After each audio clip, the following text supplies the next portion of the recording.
So, one of the questions I always get is, what is the procedure? What does it look like to remove these derogatory accounts on my credit report, right? I see it on Credit Karma. It's hurting my credit score. What I got to do? That's a good question. And you know me, I'm going to explain it step by step by step. So, with that being said, you already know what time it is. Let's get right into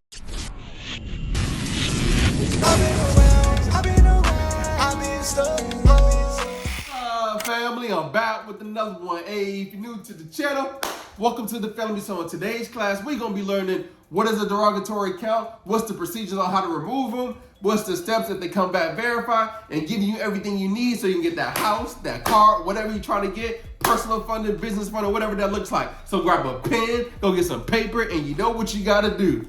Hey, we're just going to drink some alkaline water today. All right. Before we get into today's lesson, hey, I want to give my wife a big shout out, right? My birthday was last month, and she created this shirt. She got this shirt made for me. Says, "What's up, credit family?" Because she know the passion on how I want to help y'all and get y'all to y'all goals and get these derogatory items removed so you can get that house, that car, whatever you're trying to get, right? I know it matters, and it matters to me too because I really want to help you because I want to get a house, and I want to get the car, and I want to get the funding for my business. So I know you want the same thing. All right, let's get into today's lesson. Hey, welcome to today's lesson. So what we're going to be going over is what is a derogatory account, how to remove it, if it comes back verified, what do we got to do? So, I'm going to break down everything to you. So from the comments, I saw that y'all like this layout better where it's on Google Docs and it's like a step-by-step procedure. Let me know in the comments. But from the previous comments, I saw that you guys like a little bit better. So you can see the outline and I go back to the video, talk about it a little bit, come back to the step and keep on going back and forth. So just let me know. But what is a derogatory account? I'm gonna explain that real quick. And then we're gonna go ahead and show you how to remove these derogatory accounts off your credit report. It's kind of the same method. I mean, it is the same method on how I show y'all how to remove it. But sometimes if you hear it over and over and over again, then it start to click and how to remove these derogatory. And that's what I want to do for you. So you can be able to understand how to get these things removed from your credit report. So let's get into it.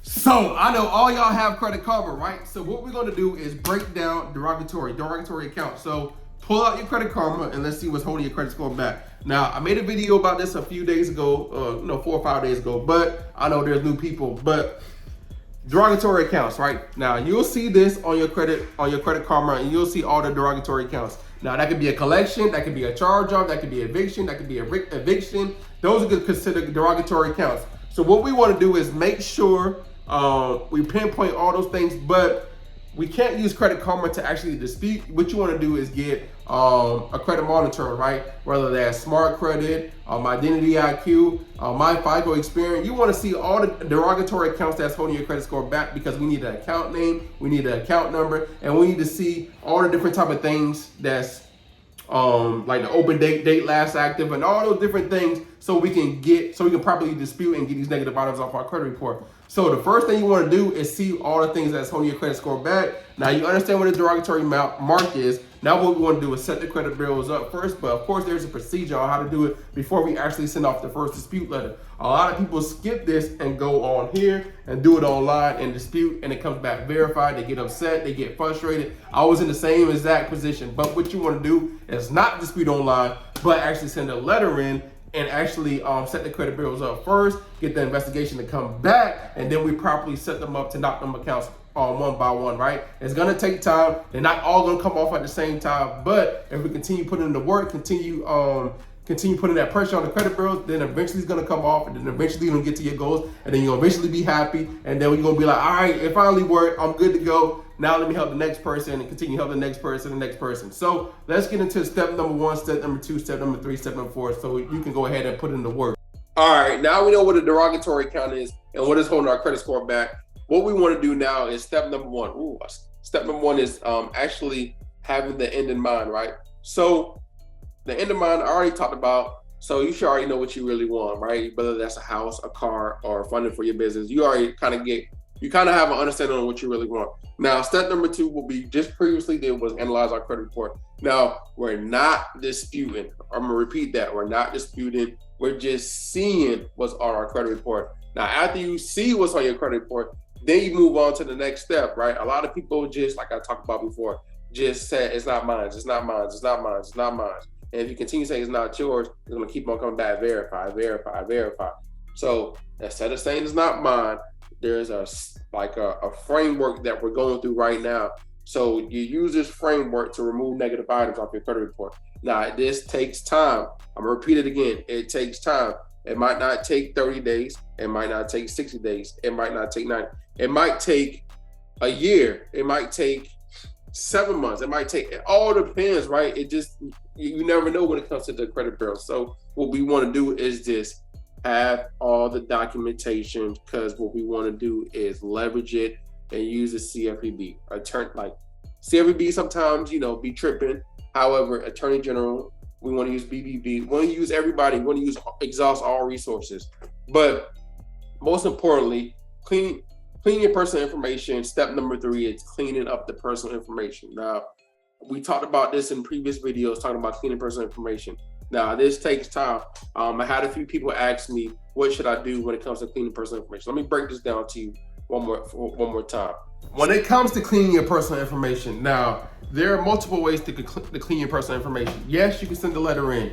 Yes, you can fax. Yes, you can call in to remove your personal information. Now, there's no best way to do this. However, the quickest way to get this personal information off is to go ahead and do what you need to do. Whether that's send a letter in, whether that's call, whether that's fax, whatever you have to do to get that personal information removed, do what you need to do. Send a letter in, call in, do what you got to do to get this personal information off. Yes, the Experian gives a hard time. That's the only credit bureau that gives a hard time. But guess what? We still have TransUnion and Equifax. We know that they give it a hard time, but continue applying pressure. Continue doing what you got to do to get it off, because eventually it'll come off. Don't give up. Don't get frustrated. I know you're going to get frustrated, but don't quit. Just continue applying pressure on Experian, right?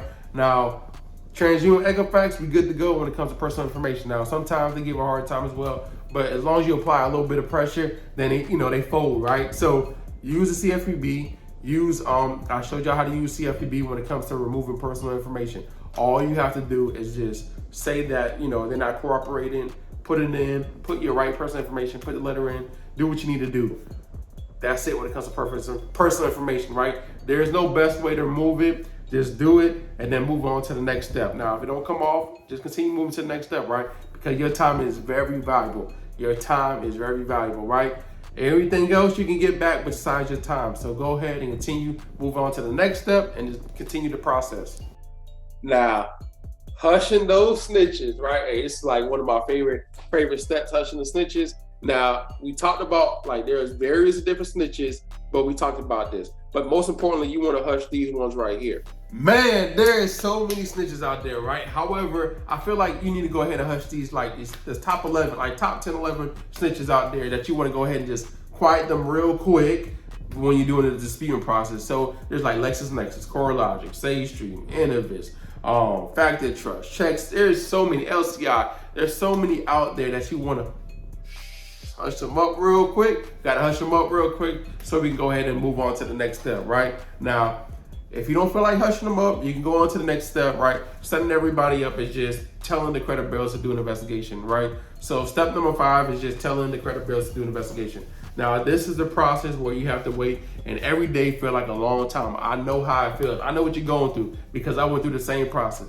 Every day feels like a long time. You're checking your credit score to see if it goes up. You're checking Credit Karma to see if anything happened. You're checking to see if they got your investigation. You're checking. However, I know the feeling.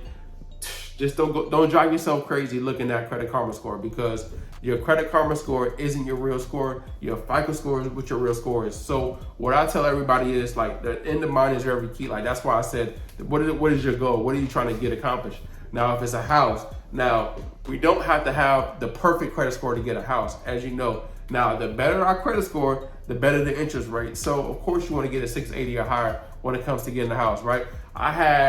When I got my first house, my credit score was at a 620, right? And I had a 3.5 interest rate. Now that was 5 years ago, but that was different. My next house, I had a 680 credit. My median score was a 680. So I had a 720, I think a 730 credit score, a 680, and another one was around 680-ish too. So they took the middle score and went off of that score. So that's the same thing they're gonna do. And my interest rate was the same thing, around the same thing, right? 3%. So the higher your credit score, the better, right? But you can still qualify for a house with a 630, with a 640, with a 650, right? Now, of course, you want to continue removing the negative items off your credit report, but what's the overall goal? The overall goal is to get a house. What's going to get you to qualify for the house? Talk to a mortgage officer. What's the overall goal? Now, for a car, you want to have like a 7 something, right? High 7s or mid 7s, because you want to have the best interest rate and you want to be making extra payments. You want to have the best insurance. But when it comes to a house, it's your bank statements, it's your credit score, it's how long you've been working. They factor everything when it comes to getting a house, right? How much money you making, how much money you bringing in. It's so much when it comes to getting a house, because they want to make sure that you can pay for this asset, right? Well, it's going to be a liability because you're living there. However, if you want to make it an asset, hey, what you need to do is don't live. I mean, I ain't gonna talk. That's another conversation for another day. But most importantly, don't drive yourself crazy. Figure out the goal, what you're trying to do, and then see what the credit score you need to get to attain that goal, and then go ahead and move on to the next step. Now, for personal funding, business funding, it's a little bit different, right? You got to have a good credit score because they're looking at how many derogatory items, what's on your, how many hard inquiries, what's your age look like, do you have collections, do you have late payments, like all of that, right? So you have to clean up your credit score. You got to get it super clean to get to qualify for funding for your business. So it all depends on what you're trying to do. Not trying to make this video too long, but I'm just showing you the journey I went on, the story my story, and helping you so you won't drive yourself crazy when it comes to fixing your credit. Now, step number 6 is setting everybody up, right? Not setting everybody up. Instant approval setup. So what you want to do is build your credit profile to get instantly approved. Now, that takes time. A lot of people don't want to have a lot of credit cards, but what I told you before, a lot of accounts look better on your credit report versus having no accounts on your credit report. And the reason why is because, like I said, lender A, right? Lender A is looking at this person. They seeing this person has all these different type of accounts. They're on time. And the person B is lender looking at that person and saying, dang, this person don't really have that many. I'm not going to approve them, or I'm going to give them a small limit. And you don't want to get a small limit, right? Everybody wants a $10,000, $15,000, $20,000 limit. So go ahead, set your profile up correctly so you can go ahead and get to the 5,000, and then 3 months later, ask for an increase for a 10,000. 3 months, ask for a 2, 3, 4, 5. It just takes time to improve your credit. Now, my favorite step is the KO method. And the reason why is because the credit bureaus lie on themselves every single time they send an investigation back. Every time they send an investigation back, they lie on themselves, right? Because they're not doing a proper investigation. And all you have to do was call them out. Of course, they're not going to remove it on the first time. Of course, they're not going to remove it on the second time. But as you continue to call them out and call them out on their lies, that how is